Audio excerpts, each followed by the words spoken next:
ಕೆಲವು ನಿರ್ಧಾರಗಳನ್ನು ನಾನು ನಿಮ್ಗೆ ಹೇಳಲಿಕ್ಕೆ ಬಯಸ್ತಾ ಇದ್ದೀನಿ. ಒಂದನೇದು, ಶರತ್ ಅವ್ರು ಹೇಳ್ದಂಗೆ ಕ್ಯಾಬಿನೆಟ್ ಮತ್ತು ಇಡೀ ಸರ್ಕಾರ ಮತ್ತು ನಮ್ಮ ಜನ ಮತ್ತು ನಮ್ಮ ಕೇಡರ್ಸು ಮತ್ತು ಕನ್ನಡಿಗರು ಎಲ್ಲರೂ ಕೂಡ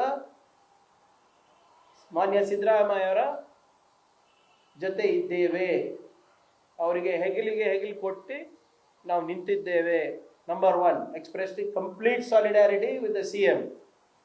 ಎರಡನೇದು, ಗವರ್ನರಿನ ಈ ನಡೆಯನ್ನು ನಾವು ಖಂಡಿಸಿ, ವಿಶೇಷವಾಗಿ ಅವರು ಏನು ನಮ್ಮ ಸಲಹೆಯನ್ನು ತಿರಸ್ಕಾರ ಮಾಡಿದ್ದಾರೆ ಅಂಡರ್ ಆರ್ಟಿಕಲ್ 163, ಅದನ್ನು ನಾವು ಖಂಡಿಸಿದ್ದೇವೆ.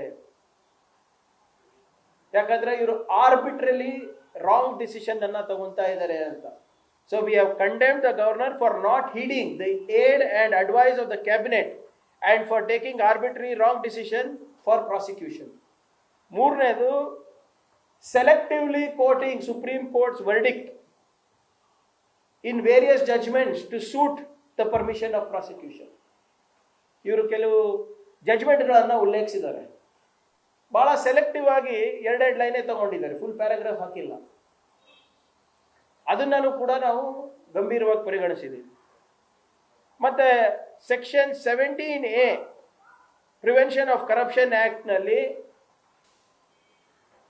ಈ section 17A prevention of corruption act 1988ನಲ್ಲಿ ಕೆಲವು ಮಾನದಂಡಗಳು 2021ನಲ್ಲಿ ಗವರ್ಮೆಂಟ್ ಆಫ್ ಇಂಡಿಯಾ ಹಾಕಿದೆ.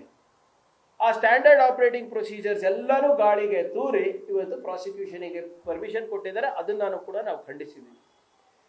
ಮತ್ತೆ ಪ್ರಮುಖವಾಗಿ ಕೇಂದ್ರ ಸರ್ಕಾರ ರಾಜ್ಯಪಾಲರ ಕಚೇರಿಯನ್ನು ಮತ್ತು ರಾಜ್ಯಪಾಲರನ್ನು ಒಂದು ರಾಜಕೀಯ ಅಸ್ತ್ರವಾಗಿ ಬಳಸ್ಕೊಳ್ಳೋದಕ್ಕೆ ಕೂಡ he is being used as a political tool, political weapon to destabilize a constitutionally elected, with full mandate of the people of Karnataka, a government to destabilize a duly elected government ಅಂತ ಅದನ್ನು ಕೂಡ ನಾವು ಖಂಡಿಸಿದ್ದೀವಿ.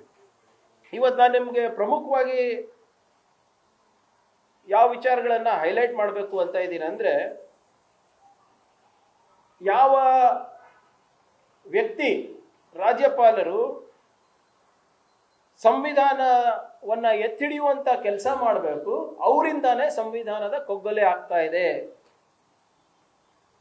The constitutional head should preserve the constitution. He is becoming N extra constitutional authority. ಸಂವಿಧಾನವನ್ನು ಮೀರಿ ಇವತ್ತು ರಾಜಕೀಯ ಕೈಗೊಂಬೆ ಆಗಿದ್ದಾರೆ ಅಂತ ನಾನು ಹೇಳಿಕ್ ಬಯಸ್ತಾ ಇದ್ದೀನಿ. ನ್ಯೂಸ್ ಫಸ್ಟ್, ನಿರ್ಭೀತಿಯಿಂದ ನಿಮ್ಮ ಪರವಾಗಿ.